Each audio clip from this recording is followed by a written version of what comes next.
Ya, el taller que vamos a hacer hoy día es de virtualización para empezar a entrar en el mundo de las máquinas virtuales. ¿Ya? ¿Qué es lo que es una máquina virtual? Si ya empiezan a leer el capítulo 5, esto ya no es de la prueba, es para la prueba que viene, porque la prueba, ¿hasta qué capítulo es? Hasta el 4, ¿cierto? Lo que es hardware. Y esta es la unidad nueva, pero para ello tenemos que empezar a trabajar en, esto, en lo que es la virtualización. Virtualizar es instalar sistemas operativos o crear una computadora dentro de otra computadora, ¿cierto? Nosotros tenemos una máquina física y dentro de una máquina física vamos a hacer máquinas virtuales, ¿ya? ¿Cuál es el fin de hacer máquinas virtuales? Por ejemplo, para nosotros va a ser para probar sistema operativo, para probar hardware, para probar rendimiento, para hacer pruebas, ¿ya? Para hacer pruebas y no dañar nuestro equipo físico, ¿cierto? Esa es la idea, ¿ya? Porque si, por ejemplo, nuestra máquina virtual sufre algún tipo de ataque, por ejemplo, se infecta con algún malware, la máquina virtual se ve afectada, pero la máquina física no le pasa nada, ¿ya? Esa es la lógica. Hacer máquinas para probar. Y así podríamos probar diversos sistemas operativos también que quizás queremos aprender a usarlo. Por ejemplo, Windows 7, Windows 10 o sistemas Linux, Android o lo que queramos, ¿ya? Ese es el objetivo de las máquinas virtuales. Hoy día vamos a preparar una máquina de la tecnología Microsoft, va a ser Windows 7, porque vamos a hacer pruebas sobre Windows 7 y configuraciones más adelante, ¿ya? Ahora, ¿qué cosas tenemos que entender sobre las máquinas virtuales? Que las máquinas virtuales versus la máquina física les vamos a dar un nombre, ¿ya? Ejemplo, la máquina que es física es la máquina que vamos a virtualizar, que es nuestro computador, ¿cierto? Se va a llamar, para nosotros, desde ahora en adelante, la máquina anfitrión. ¿Ya? Anfitrión. La máquina anfitriona es la máquina física. Y la máquina virtual, la que vamos a crear, o las máquinas virtuales, se llaman invitados. ¿Ya? Entonces, cuando hablamos de máquinas invitados, son máquinas virtuales. Cuando hablamos de máquinas anfitriones, es el PC físico. Ahora, ¿de qué depende la cantidad de máquinas invitadas que haga, o virtuales? Depende exclusivamente de cómo está hecho el equipo anfitrión. Es decir, necesito una cantidad de RAM bastante grande para levantar estas máquinas virtuales. Por ejemplo, si lo que vamos a preparar hoy día es una máquina Windows 7, en la cual va a tener 2 GB de RAM, ya tengo que considerar que esos 2 GB de RAM van a ser prestados desde el equipo anfitrión. Por lo tanto, si ya levanto 2 máquinas virtuales de 2 GB cada uno, tengo que tener 4 GB disponibles, libres, además de la RAM que tengo que tener para que funcione el equipo anfitrión. Por eso les preguntaba, ¿cuánto RAM tenía? O sea, si usted tiene 4 GB de RAM en su PC anfitrión, ya no va a poder levantar muchas máquinas virtuales, ¿cierto? Porque no va a tener la RAM suficiente para que funcione efectivamente. Hay que empezar a configurar. Lo mismo, la máquina virtual le va a pedir disco duro al equipo anfitrión, ¿cierto? Por lo tanto, si tengo suficiente espacio en disco duro en mi máquina anfitrión, también puedo levantar hasta máquinas virtuales. Además, ¿qué le pedimos a la máquina anfitrión? Una tarjeta de red. Es decir, mi máquina anfitriona también tiene que tener una tarjeta de red, ya sea inalámbrica o Ethernet, que es cableada, para que se la preste temporalmente a la máquina invitada mientras esté en uso. Entonces le pedimos RAM, le pedimos disco duro, le pedimos tarjeta de red y le pedimos también tarjeta de video. O sea, todo el hardware que va a tener una máquina virtual, ¿a quién se la pide? Al anfitrión. Se la pide prestada. Entonces, entre más hardware tenemos, más potente es nuestro PC anfitrión, más máquinas virtuales vamos a levantar. De hecho, una de las tareas que hicimos en los ejercicios de las clases anteriores, había que preparar una máquina para virtualización, ¿se acuerdan? Decía, una máquina para virtualización, ¿qué debe tener? Decía, una cantidad grande de RAM, un disco duro rápido de alto almacenamiento, decía, ¿cierto? Y varias tarjetas de red. Entonces, para nosotros, los equipos Lenovo del laboratorio están, pero condiciones especiales para trabajar para virtualización. Estos equipos tienen 8 GB de RAM, tienen procesadores i5, i7, ¿ya? En algunos casos hay 2 con i5, y espacio en disco duro estamos hablando de 1 TB, ¿cierto? Así que hay harto espacio para trabajar, ¿ya? Así que no se compliquen, ¿cierto?, la vida, que sus PCs se vayan a pegar o algo así, sino que háganlo en las máquinas de acá. Bien, está todo con la imagen descargada, ¿cierto? Vamos a hacer una primera máquina virtual. La idea es que esta máquina después la personalicen, le pongan un nombre para que la identifiquen y la diferencien con las que van a hacer los compañeros, porque otras secciones también van a ser máquinas virtuales, ¿ya? La imagen ISO, ¿qué es un ISO? Es el archivo de instalación de un sistema operativo. De hecho, yo les envié por la ambiente de aprendizaje 3 archivos ISO, ¿cierto? Uno era de Windows 10, otro era de Ubuntu, Linux Ubuntu, y el otro era de Windows 7, que es el que vamos a ocupar hoy día. Así que después, en otras clases siguientes, vayan bajando los que les faltan, guárdenlos en una carpeta que se llaman ISO de los equipos Lenovo, para que los tengan a mano toda la semana a trabajar. ¿Ya? El programa con que vamos a virtualizar, hay varios en el mercado, uno de ellos se llama VirtualBox, y es un programa que no tiene costo, es de pago libre y se ocupa mucho con fines educacionales, y por ello nosotros hoy día lo vamos a utilizar para hacer virtualización, ¿ya? De hecho, si ustedes lo quieren trabajar más adelante en sus equipos personales o para hacer algún tipo de prueba, basta que bajen VirtualBox y lo instalen, ¿ya? Está para todas las plataformas. Ahora, viendo o habiendo dado las instrucciones correspondientes, vamos a crear nuestra primera máquina virtual. La idea es que todos hagamos con el mismo hardware la máquina virtual, tengan los mismos componentes físicos. Todas las máquinas virtuales de cada uno de ustedes, en este caso, van a tener la misma cantidad de RAM, la misma cantidad de disco duro, la misma tarjeta de video, la misma tarjeta de red, ¿ya? Entonces, inicien VirtualBox. Inicien VirtualBox. Está listo, está instalado. Inicien VirtualBox. Y vamos a crear una nueva máquina virtual, ¿ya? Una máquina nueva. Esa máquina nueva, denle en la etiqueta un nombre para que ustedes la identifiquen más adelante, ¿ya? Puede ser su nombre y apellido, ¿cierto? Para saber qué máquina van a hacer. Y así la próxima clase tienen la misma máquina virtual, ¿ya?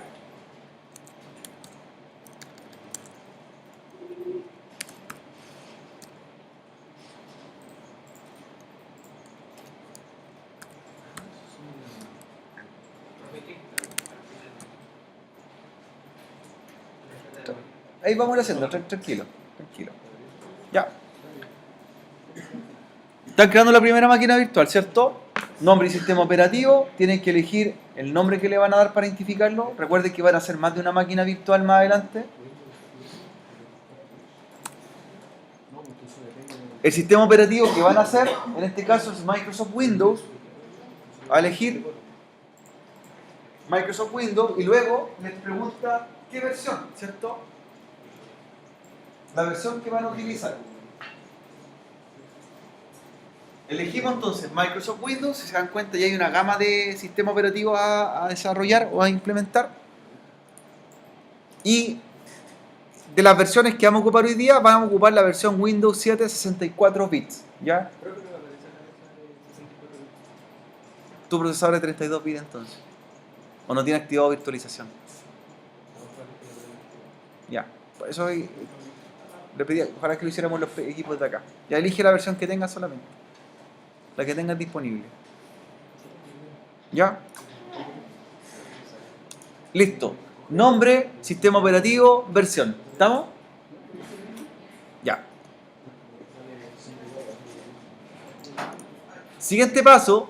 Esta máquina virtual la vamos a hacer con 2048 megas de RAM. ¿Ya? 2 gigas. 2048 megabytes de RAM.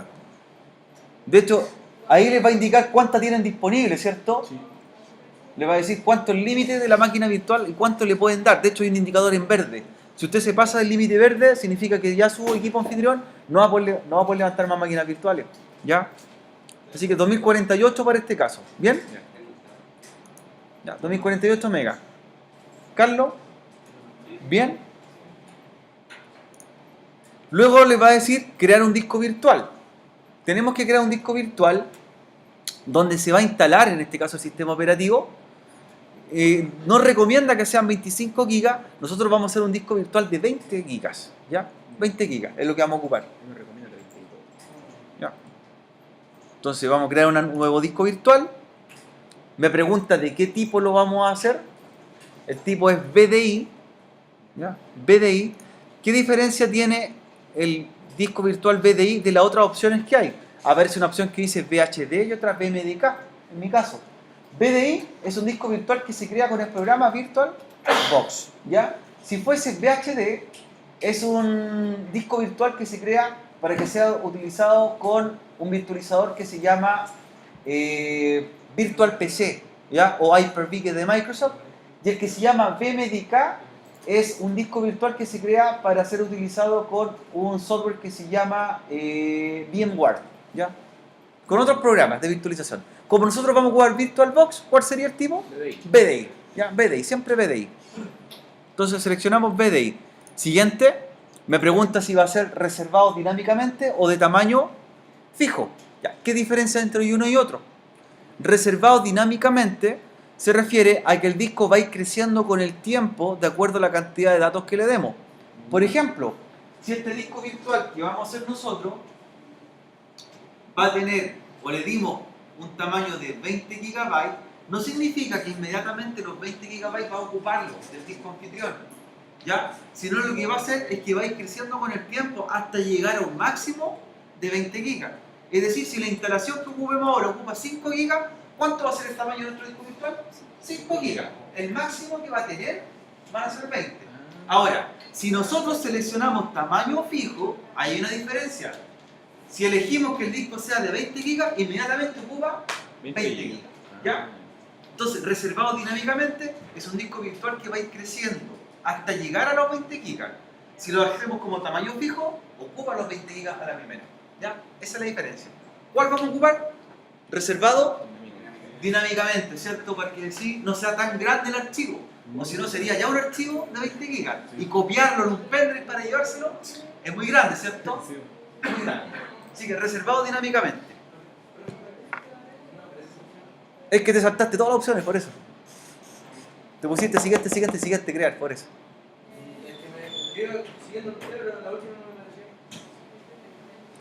A ver, empieza de nuevo. Claro, lo más probable es que... Reservado dinámicamente. La diferencia con tamaño fijo es que ocupa menos espacio, ¿cierto? Perfecto. Ahora, siguiente. Me va a aparecer cuánto tamaño tengo. Yo le voy a dar 20 GB. ¿Ya? 20 GB como máximo. No le den más que eso. Y de hecho también tiene que ver con el disco duro disponible que tengan. Recuerden que el anfitrión es el que manda, ¿cierto? Sí. Si no tengo mucho espacio en disco duro, no voy a poder hacer un disco virtual más grande. 20 GB. Y ahora, crear. Ahora sí crear. ¿Ya? Ahora crear. Perfecto. Va a aparecer una máquina por ahí creada. Yo tengo varias máquinas virtuales más. Así que lo que van a hacer ahora es, sobre la máquina que se acaba de crear, esa plantilla, van a ir a configuración, botón derecho de la máquina, configuración, y le vamos a configurar el hardware a esa máquina. Recuerden que todo el hardware depende del equipo anfitrión también, ¿ya? Entonces, primero vamos a ir a sistema. Hay una pestaña que se llama sistema, ¿ya? Y el sistema me va a decir, por ejemplo, qué tipo de placa base tengo. ¿Qué placa madre tengo? Una placa, cierto, convencional, pero fíjense en el arranque, en el orden de arranque. El orden de arranque me está indicando que el primer buteo o primer arranque es un disquete. Entonces ya no tengo disquetera. ¿Qué es lo que hago? La desmarco. No la necesito. Ya, y me queda disponible el arranque, una unidad óptica y un disco duro. La unidad óptica es un CD-ROM y el disco duro es el disco que vamos a crear. Ahora, ¿cuál va a ser el primer arranque para poder instalar el sistema operativo? La unidad óptica, porque no tenemos nada instalado. Recuerden que tenemos que poner un disco DVD para instalar. Entonces lo que van a hacer, la unidad óptica la van a correr o mover al primer arranque y el disco duro lo dejan en el segundo arranque, ¿cierto? Mueven con las flechas y cambian la posición. Esto se hace en el BIOS, ¿cierto? Estamos configurando el BIOS ahora. ¿Ya?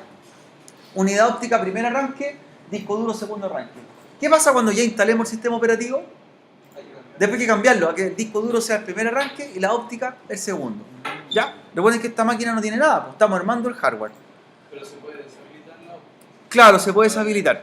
Entonces, ya tenemos una unidad óptica, un disco duro, ¿cierto? En segundo lugar, 2048 MB de RAM. ¿Bien? Procesador, vean qué procesador tiene. ¿Cuántos núcleos y cuántos procesadores? Vamos a tener un procesador y ¿de cuántos núcleos? ¿O cuántos CPU? Uno, nada más que uno. No es necesario más. ¿Ya? Un procesador con un núcleo. Ya. Vamos a pantalla ahora. Pantalla. Como esta simulación lo que va a hacer es tomar una tarjeta gráfica lo más sencilla posible, no es una tarjeta adaptadora, ¿cierto? Me va a decir cuánta memoria de video voy a tener. ¿Cuánto les dio de video? ¿Ya? Yo tengo 16 megas porque fue lo que me encontró en mi tarjeta de video personal. ¿Ya? 27.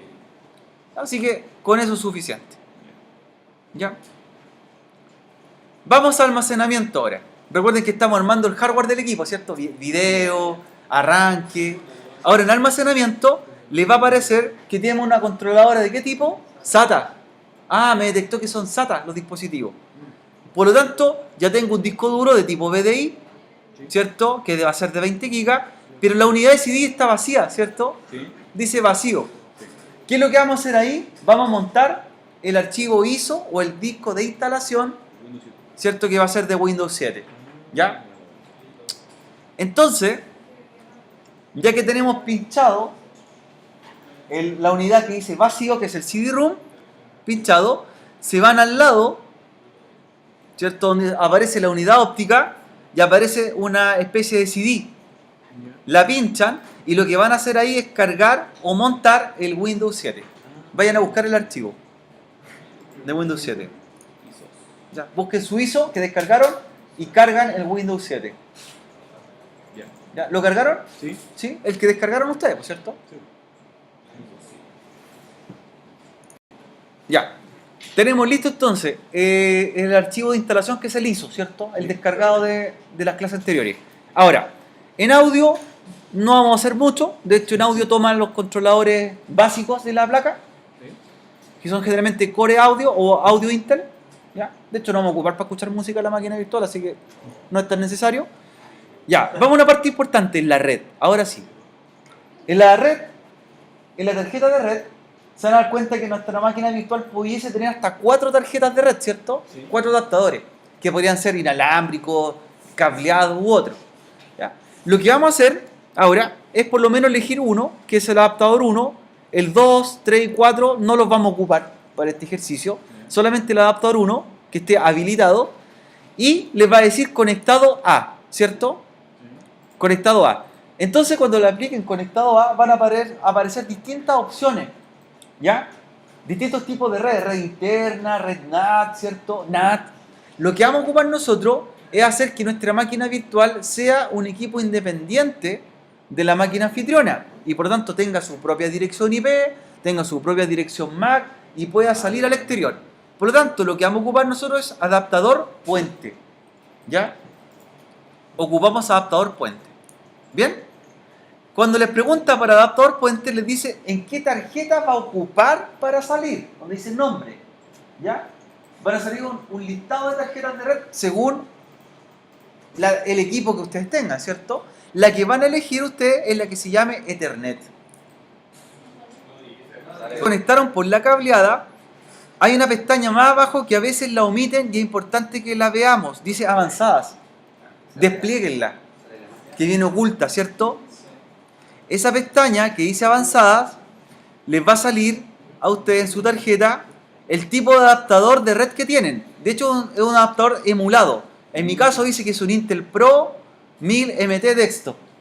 Sí, casi el mismo, ¿cierto? Sí, todo lo mismo. De hecho, en realidad lo que hace es asimilar el hardware lo más parecido posible al equipo anfitrión. Recuerden que le estamos prestando red, le estamos prestando RAM, le estamos prestando disco duro, ¿cierto? Porciones de nuestro equipo físico al anfitrión.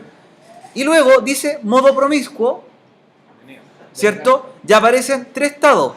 Dice denegar, permitir MBS y permitir todo. Dejen como permitir todo. Ya, el modo promiscuo es un modo que tienen las tarjetas de red que te deniegan o es una especie de firewall que activa. Si está activado el modo promiscuo como denegar, ¿qué significa? Que cuando nos queramos conectar a la máquina virtual, desde fuera no vamos a poder. Entonces es como bajar el firewall. Eso es lo que estamos haciendo en la tarjeta, permitir todo. Y luego fíjense en un detalle, esto sí que es diferente para todos. La tarjeta que estamos creando tiene una dirección de tipo MAC. Por lo tanto, cada dirección MAC es única. Fíjense que la suya no va a ser igual a la del compañero. La MAC. A pesar que las máquinas virtuales que estamos haciendo son de las características muy similares, no tienen la misma Mac. ¿Eso qué indica? Que la máquina virtual también es un host o un equipo de la red independiente. Por lo tanto, usted podría ocupar su máquina virtual para navegar, ¿cierto? Para instalar software, para salir a la red, ¿sí? Para hacer laboratorio, es una máquina aparte. En este momento usted lo que tiene son dos computadores, el computador anfitrión y el computador virtual. Dos computadores. ¿Ya? Si se han dado cuenta, cuando yo hago las clases y cuando he hecho ejercicios Packet Tracer, ¿se fijan con qué sistema operativo de inicio? Con Windows 7. Y esa máquina no es una máquina física, es una máquina virtual. Yo tengo una máquina virtual para hacer clases. Entonces, preparo todos mis programas en una máquina virtual y la hago funcionar igual que fuese una máquina real. ¿Para qué lo hago? Porque mis archivos personales, ¿cierto? O mis archivos que no son de docencia, los tengo en un equipo Mac. Entonces tengo una máquina virtual para hacer clases. ¿Ya? Entonces así, claro, tengo todo independiente. Yo incluso podría preparar, si quiero jugar, una máquina virtual para juegos, ¿cierto? Y no lo ocupo para hacer clases, ni tampoco para archivos personales. Esa es la lógica de una máquina virtual. Prepararla para laboratorios independientes. Si un día tengo problemas en la máquina virtual, ¿qué hago? La hago de nuevo. Y no pierdo mi archivo. ¿Ya? Estamos listos. No me configuran nada más, ni de puertos, ni nada más. Con eso le ponen aceptar.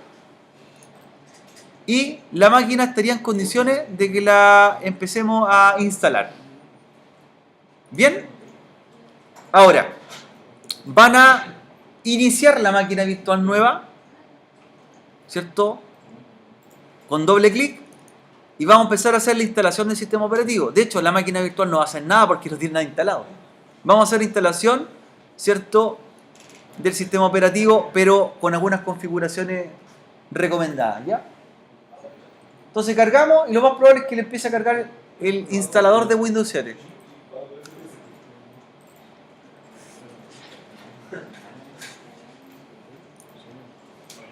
La instalación, ¿cierto? Vamos a hacer la instalación básica del sistema operativo Windows 7. Idioma que vamos a trabajar va a ser español. Formato de hora y moneda, cámbienlo a español Chile, ¿ya? Para que nos reconozca el símbolo peso más adelante. Español Chile. Y teclado tipo latinoamericano, para que reconozca qué tecla, la ñ. Perfecto, ¿ya? Español, español Chile, latinoamericano. Siguiente, ¿ya? Vamos al instalador. Cuando nos pregunta qué tipo de instalación, no se apresuren porque vamos a ver una configuración del disco duro antes. No vayan poniendo por defecto. Claro, vamos a hacer unas particiones después. Después vamos a trabajar con los discos duros, vamos a hacer algunas cositas, ¿ya? Para que no se vayan acelerando. Ya. La versión que vamos a utilizar nosotros es de Windows 7 Ultimate, ¿ya? Windows 7 o cualquier versión de Windows, ya sea Windows 10, 8 o XP anteriores, tenían versiones. Cada versión tiene distintas funcionalidades, ¿ya? Hay versiones que son básicas o home, versiones que son started o iniciales y versiones que son profesionales o ultimate. ¿Qué diferencia cada una de ellas? Es las tareas que se pueden hacer, ¿ya? Por ejemplo, una de las tareas que tienen las versiones ultimate versus las versiones estándar es que lo podemos controlar remotamente el equipo. O sea, mi máquina virtual o el Windows 7 Ultimate puede ser accedido por escritorio remoto. Y eso no lo tienen otras versiones. Además tienen herramientas de diagnóstico y verificación de disco duro que no tienen las otras versiones. Que son como las diferencias, ¿ya? En este caso estamos usando la versión de Windows 7 Ultimate. Esta versión es bajo el convenio Microsoft. Ustedes como estudiantes tienen un convenio que se llama Microsoft Imagine, que se llama DreamSpark antiguamente, y por lo tanto INACAP tiene un convenio estudiantil. Por lo tanto esto ya tiene licencias, ¿ya? Los sistemas operativos Microsoft que usamos tienen licencia ya, ¿ya? En este caso aceptamos los términos de licencia. No te reconoció el disco duro, ¿ya? Vamos a ver qué pasó. Ya. Acepto los términos de licencia, siguiente, ¿ya? Y luego me va a decir Actualización o personalización. personalizada o avanzada. Lo que vamos a hacer nosotros es personalizada avanzada. Personalizada avanzada. ¿Ya? Personalizada o avanzada. Ahora, les va a salir el disco duro, ¿cierto? Y el espacio disponible. ¿Cuánto tienen? 20 gigabytes. ¿Ya? 20 gigabytes. Lo que van a hacer ahora cuando tengan el disco duro es ir a opciones de unidad. Opciones de unidad. ¿Ya? Y le van a decir nuevo. La idea es que ocupemos todo el disco duro para hacer la instalación. ¿Ya? Cuando yo le digo nuevo, me dice el tamaño máximo que puede tener en megabytes, ¿cierto? ¿Cuánto el máximo? ¿Le puedo dar más o no? No. Dice que aproximadamente son 20.480 megabytes, que eso si lo traducimos gigas, ¿cuánto serían? 20 gigas. No puedo darle más. Por lo tanto, ¿cuánto vamos a ocupar del disco? Todo. Todo el disco. ¿Ya? ¿Qué pasa si nosotros no ocupamos todo el disco? Los sistemas operativos crean particiones, ¿cierto?, de recuperación. ¿Ya? Particiones de recuperación para reinstalar el sistema operativo.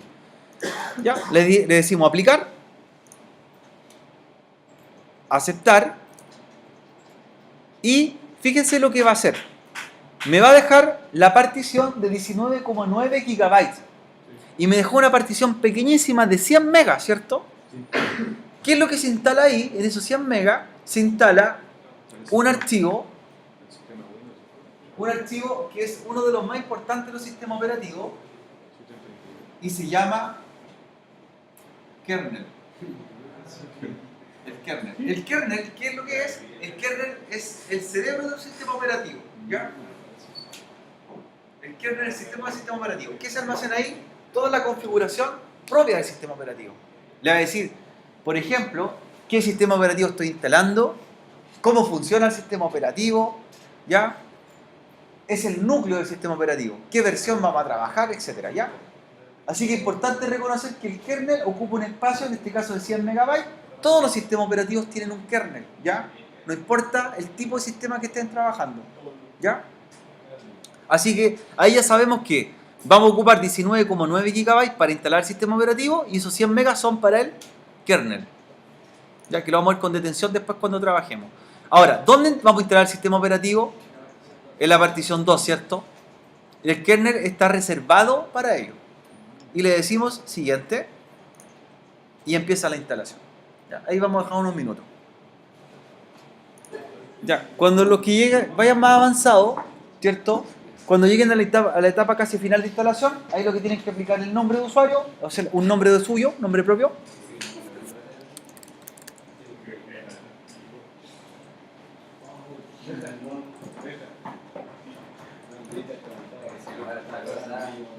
Aplican nombre y contraseña, que es la parte final de la instalación.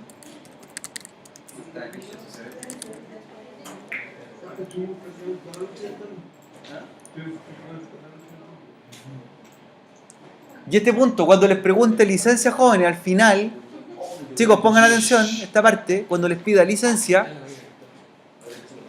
cuando estén terminando la instalación, tienen que desmarcar la pestaña de activar automáticamente. Solamente la desmarcan y siguiente, ¿ya? Usar configuración recomendada, que este ya cuando terminen la instalación.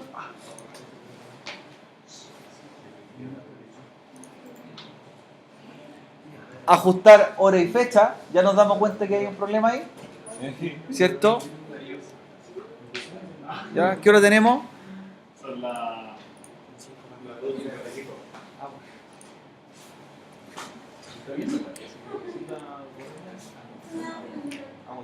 Y por último, jóvenes, red doméstica.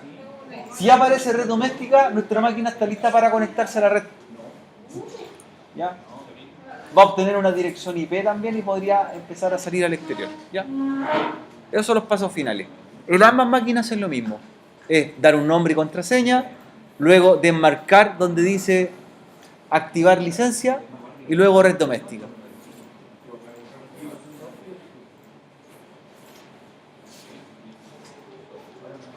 ¿Cierto? Debo de esa pausa. El equipo estaría en condiciones incluso de hacer navegación, porque está conectado a la red. Lo único que voy a probar es conectar que navegue esta máquina, nada más, y la voy a apagar para dejarla lista para la próxima clase, después de la prueba. Debería tener navegación. ¿Cuándo es la prueba? El próximo martes. ¿El martes que sí? próximo martes. Solamente tienes que llegar a probar que la máquina tenga navegación. Se abren un sitio web cualquiera. Ojo, si esta máquina se llegase a infectar porque no tiene ningún tipo de antivirus, ¿qué podría pasar? Se podría infectar, pero ¿en qué afectaría a la máquina anfitriona? Al anfitrión. Si por ejemplo yo estoy abriendo un sitio ahora y puede que me infecte porque no tengo ningún antivirus, ¿a quién le afectaría? A la máquina. Solamente a la virtual, no le afecta en nada a la anfitriona. Perfecto. Esa es también la prueba. Y lo apagamos de forma normal después. Igual le doy este momento, profe, no se había dicho que era una afectabilidad, cualquier cosa se eliminaba. Claro, borraba la máquina. Por eso. Sí, lo mandas a la deep web. ¿A qué me refería el agrupar? Fíjense, yo tengo varias máquinas virtuales, muchas, y me podría confundir con ellas. Y fíjense lo que voy haciendo grupos. Por ejemplo, a este le puse taller de base de datos, seguridad informática. Yo ahora voy a hacer un grupo que se llame sección 101B, para saber que las máquinas que estoy haciendo son De la sección. de la sección 101B. ¿Cómo se hace esto? ¿Ya? Para que ustedes lo hagan también en los PC y no las confundan con las máquinas de los otros compañeros, que recuerden que hay sección en la noche, hay sección en el día, y en un momento van a haber visto el box como fácilmente con unas 20 o 30 máquinas virtuales, ¿cierto? Entonces, lo que hago es, fíjense lo siguiente, tomo la máquina ya apagada y le digo agrupar. Entonces, agrupar. Tiene que estar apagada. Entonces, ¿qué es lo que se hace? Un nuevo grupo, fíjense. Y a ese nuevo grupo le doy un nombre. Y las máquinas que voy creando las voy moviendo al grupo, arrastrando al grupo nuevo. Eso es todo. Claro. Y ahí le doy el nombre al grupo. Esto se va a llamar, este grupo IT 101B. Así lo identifico. Entonces, ¿qué pasa? Miren. Las tengo por separado. Así no las confundo y sé de qué asignatura son. Agrupen las máquinas y después cuando vayan haciendo máquinas nuevas las van metiendo al grupo, estando apagadas.